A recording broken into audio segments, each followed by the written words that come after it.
صباح جديد ويوم جديد، تحية لكل أصدقائنا ومتابعينا. أمس تابعنا مباشرة نهائي كأس الخليج العربي لكرة القدم، وانتهى اللقاء بفوز منتخب البحرين على منتخب عمان. وهذا اللقاء كان مميزا جدا وجميلا في نهائي خليجي 26. طبعا للتفاصيل عن هذا اللقاء الزميل العزيز المحجوب الزاكي. صباح الخير زميل محجوب. اهلا وسهلا استاذ عمر، صباح أكيد الخير. تابعت اللقاء أكيد. أمس. نعم نعم. نعم، صباح الخير لجميع المتابعين.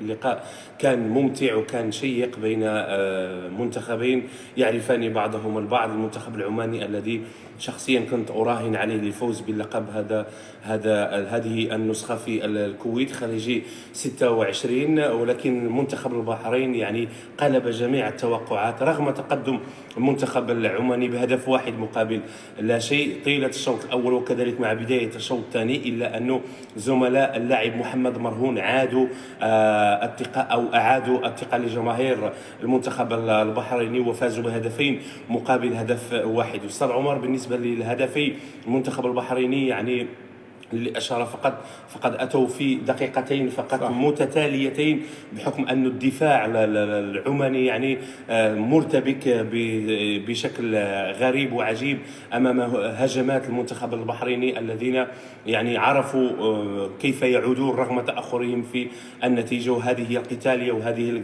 هي الجرينتا ليفوز المنتخب البحريني بلقبه الثاني، في حين يبقى دائما المنتخب العماني بلقب كذلك، والمنتخب الذي فاز بأكثر ألقاب في هذه الكأس الخليج كما قلت أستاذ عمر المنتخب الكويتي ب10 ألقاب. مبروك للمنتخب البحريني وهارت لك للمنتخب العماني.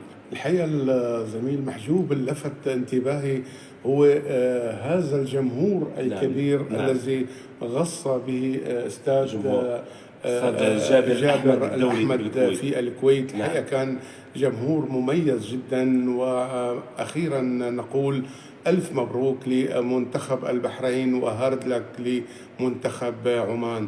شكرا متابعينا، وهذه أجمل تحية مني أنا عمر شريقي ومن زميلي العزيز المحجوب الزاكي. شكرا.